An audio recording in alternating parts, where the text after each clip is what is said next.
I'm Scott Al Miller. This is my life living in León, Nicaragua. Today I was talking to a friend who is living in Argentina. And hearing her challenges of the morning really gave me pause, because so often when we're thinking about moving abroad, we're thinking about places that we could live, and especially in a region like this where we have such great disparity within a single region, meaning Latin America, and the differences between big countries and small countries, rich countries and poor countries and so forth is so high. There's just so much variety within a single cultural zone, and we often get a certain impression that you're going to get certain benefits from big countries versus small ones. I think this may be a little bit misleading. I want to talk a little bit about expectations from the countries that you're choosing in that way. We're just going to kind of talk today about this. So we're going to talk about that right after the bump.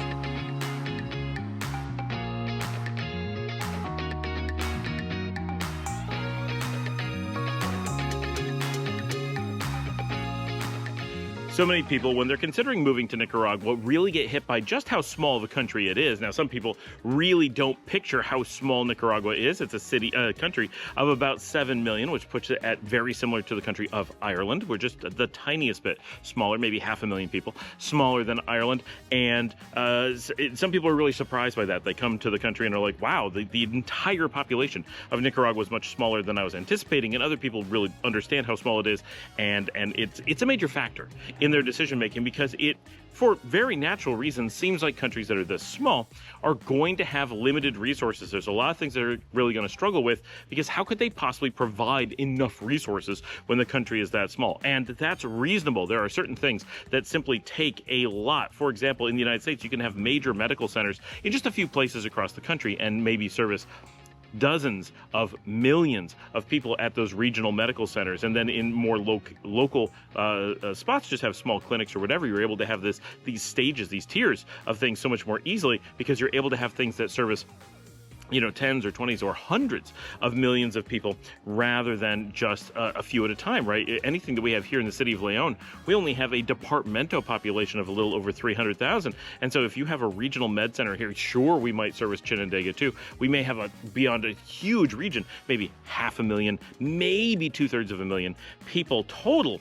that you have to service with resources out in this region. We're going to go into the capital for things and so forth. It's just, we don't have a lot of people. So if you want to put in a train, for example, it's only going to service so many people. If you're going to put it in an airport, it's only going to service so many people. So there's so many things that are more limited. And you think about bigger countries, Argentina being a primary one here in the region, famously very rich country. It has a long history of being quite affluent. So even if it's not rich right at the moment, it's had time to build up wealth, right? It's built really big buildings. It's built like fancy things, and big ports, and all those things have been built over the decades.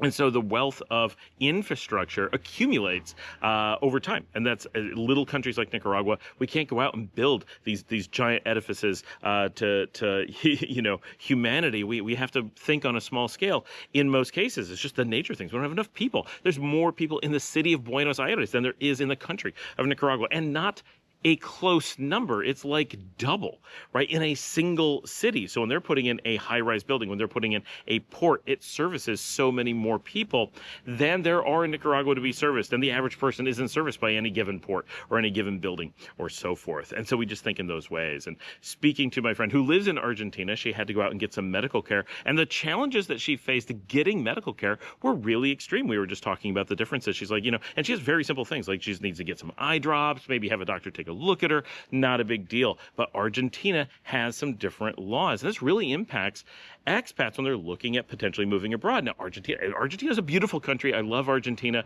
and it's very welcoming to expats. There's a lot of opportunities for moving there, and a lot of great reasons to consider it. And I did some videos last year from there. It was really cool being in Buenos Aires.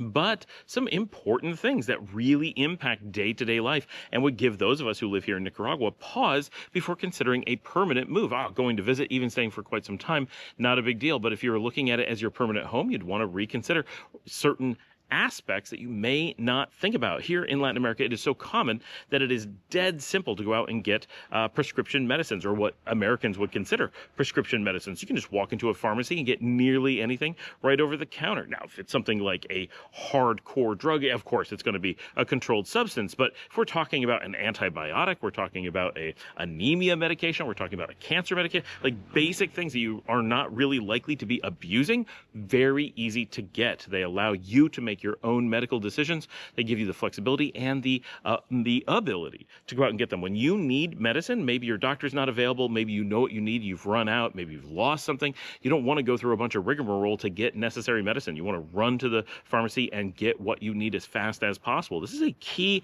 aspect of a functional medical system. If you can't just go out and get the medicine you need under normal circumstances, again, things like morphine, we don't expect to be able to do that. That would be crazy. But normal medicines, if you can't just go get them, you have a serious problem with your medical system. Even if your doctors are easily available and free, unless they're just 24/7 completely free, always available, no wait times or very little wait times, that means if you need medicine, you're not able to get it when you really need it. And the last thing you want to do is come up with something like, well, the answer is to, grab an ambulance and go to the ER. If you're in a country where it's completely free, you're just wasting public resources. And if you're one that isn't free, you're devastating your own resources and putting yourself at the risk that maybe you won't make that decision or won't be able to make that decision to spend that money in order to go get some antibiotics or something really simple, right? It's a really dumb system to control those things, and it puts the public at risk. So you want to be really wary of those things. And now that I live in a country where that is so easy to do, and I've been to many countries where that was easy to do, and even when I was in Argentina, it actually wasn't that bad, but it is controlled. And so if you just need some standard things, you could find yourself in a situation where you must find a doctor. And doctors in Argentina don't function under the holistic medicine system like Nicaragua. Here, if we needed to see a doctor, for example, I don't know what medicine to get or if I need medicine at all, well, I probably wouldn't because I'm not very up on medical things. So I would go see a doctor. I can go to the public hospital anytime and get in. It'll probably take me an hour to see the doctor, but I will see them the same day. It will not cost me anything, and they'll tell me what I need to do. If I want to go to the private, which would generally be worth it for me because I'm a working employed person, and paying the $15 to go basically straight in to see the doctor is worth it in normal circumstances, right? If it's going to save me an hour or 2 or 3, yeah, definitely. Let me just get right in, see the doctor immediately. They'll tell me what I need to do for $15 and probably no more than a 10-minute wait. Now, if I need tests or something, of course, it could take a little bit longer. But for many things, right? If I just need to see a doctor, just need to get a recommendation on medicine, just need to get a diagnostics, whatever, to get the ball rolling, $15 basically immediately. We can do that anywhere. We can go into private hospitals, we can go to clinics, we can call up doctors at home, doctors will visit us at home. We have a lot of options, and I'm sure more options exist in Argentina than my friend is aware of. She hasn't lived there for too many years, so there's a lot of things that she may just not know who the right contact to call is. Maybe they have doctors that come to your home and she just hasn't gotten into the WhatsApp with one or whatever. But here it's so easy that early on in our first year of living here, we already had doctors visiting the house and using these resources, and it's all very simple. And in most cases, we just walk into the pharmacy and get what we need. And that's important. We live out here in the barrio. If I need medicine, and we sometimes have this happen. Someone in the house has regular medicine that they take. They forgot about it. It's 10 o'clock at night. They're out of the medicine, and it's like, sometimes it's a heart pressure med or something like that. We can just run around the corner to one of a number of pharmacies and pick it up over the counter. Cheap, quick, easy, safe. Very important, because what are you going to do? What everyone's going to do is not go to the hospital at 11 o'clock at night. They're going to wait until the next day. They're going to let their heart medication lapse a little bit. They're going to let whatever it is that they should be taking on a set schedule, that they should have all the time. They're just going to put those things at risk. That's the reality of putting a paywall, to putting an effort wall between you and simple medicine, especially when it doesn't matter. So that was the first thing of the day was, and then they have this problem that in Argentina, that for us here in Nicaragua, we just go to the doctor, right? And the doctor will point us in the right direction. Oh, you know what? You have a foot problem. I got a friend who's I know a foot doctor that's really a podiatrist. You should go see them. They'll really understand what's going on with your foot. Okay, right. But you have that general practitioner. In Argentina, much like in Canada, they have the problem that they really don't have GPs. And so when trying to go and get something diagnosed, she had to already do the diagnostics herself to be able to get to the doctor that she needed for things. And so she went to the hospital. They gave her a wait. She tried using some online resources. And just doing online doctors were more than 3.5 times the cost of going to the ER here in Nicaragua. That's more than just a slight extra fee. That's a completely different pricing paradigm. Still, and this is amazing, that 3.5 times the cost of Nicaragua is still ridiculously cheap compared to the US, so that part's good. But from a what's it like in the rest of Latin America perspective to have it be that kind of price, because like we're not that far out of line with most of the countries in Central America. We're not out of line with Colombia, for example. A lot of these countries, your healthcare is going to be very close to us. That price in Argentina is out of line with what's going on in much of the region. So that's an important consideration, that you may be forced into a situation where you have to manage a lot more of your healthcare, know a lot more of what you're doing, may not have that point of entry to getting care in the way that we really anticipate being able to do it here. That's important for me. I don't know what's wrong. I don't know who I need to see. I don't have specialists. I want to be able to go into a clinic, talk to a doctor. It may just be a few minutes.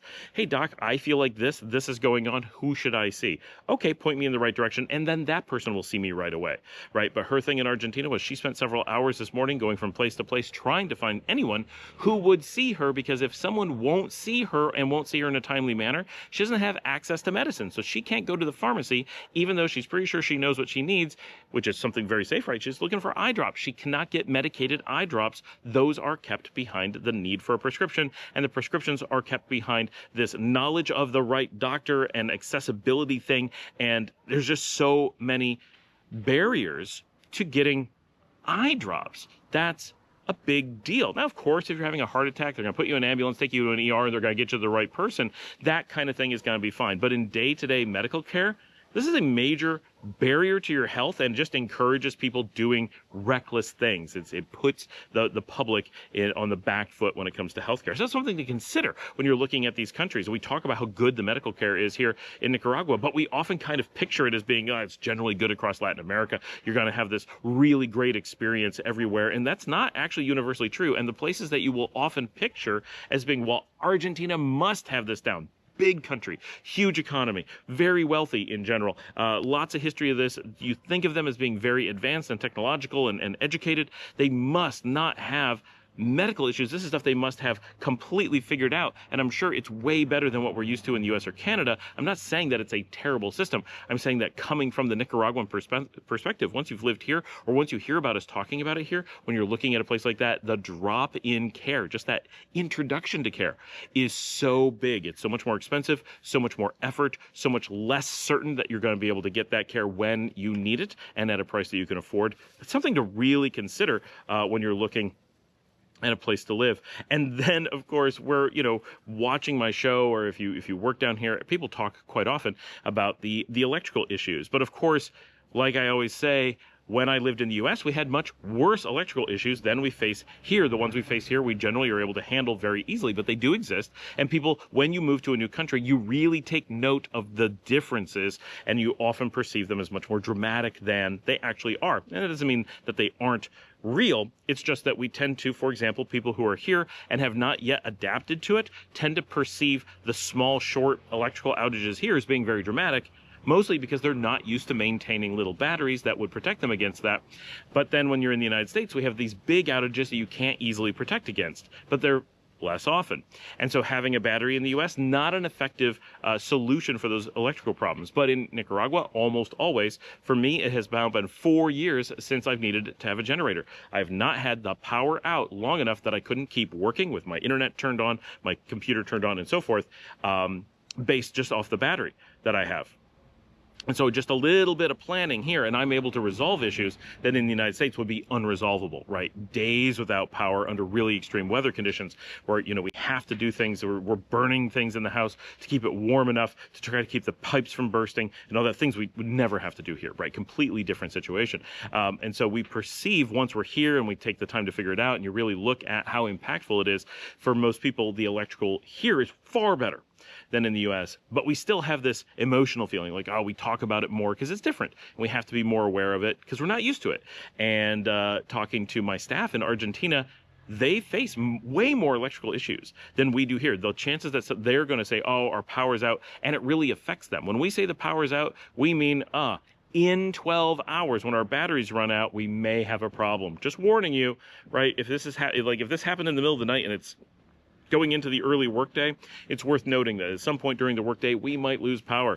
But if you're in Argentina, you're likely to have the power just went out and it's out for the day, maybe for a couple days. And that's just the way it is. And it happens pretty frequently.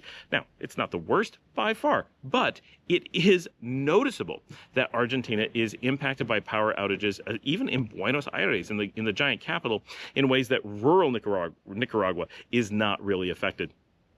And these are things that they add up, right? And they're things that you would be so certain wouldn't be problems in this direction. Nicaragua must have more power problems. It's a tiny country. How could it not? Nicaragua must not have the grandiose medical care system that takes care of whatever you need so easily. How could it not? It's so small. Not a negative against Nicaragua. It's just small. So it's got to have these limitations. And then you find out it doesn't actually. It does have some limitations, but not where you think and not as bad as you think. They've done such a good job of taking care of those things. And then you think about a place like Argentina, you're like, there's no way they don't have these things solved, and often they have a lot of those problems that we don't have. And that's a really important set of considerations, that it's so easy, I think, for us as expats when we're picturing countries to be like, well, these countries we don't have to worry about. They're big and lots of infrastructure and rich. They've got to have these things handled. We don't ask about them. We don't think about them. And when you're looking at little places like Nicaragua or poor places like Nicaragua, we often go, oh, I'm convinced that they're going to have all these problems.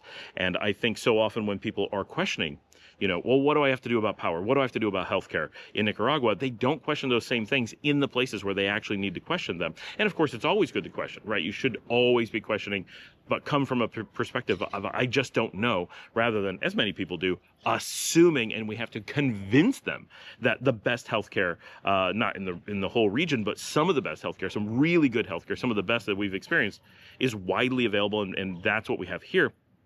So often they're like, no, it can't be, right? But they don't know why it can't be. They just feel that way, and they've been convinced that it must be really rough. And so that mindset is just dangerous, because we have a tendency to not do the deep research where we need to.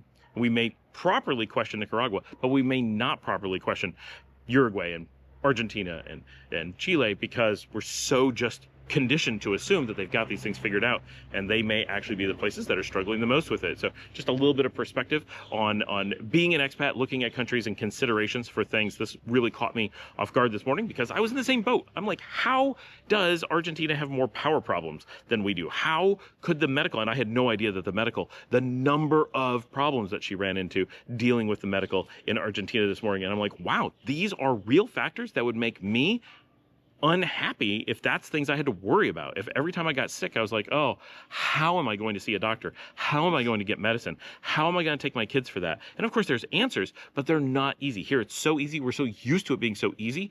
Those benefits are things that we easily overlook, just how easy and simple and safe they make our lives, and cost effective as well. As expats, those are big values that we really appreciate in the country that we've chosen. Not significant enough to be the reason we choose the country. They're certainly in that plus category pretty strongly. Thanks for joining me. Like and subscribe. If you'd like to help support the channel, you can buy me a coffee at buymeacoffee.com/Scott Allen Miller. As always, you can give a thumbs up, watch another episode, share on social media. All those things really help the channel. Of course, get in the show notes, see all of our information that we have down there, and get in the comments and ask your questions, say hello, and I will see all of you tomorrow.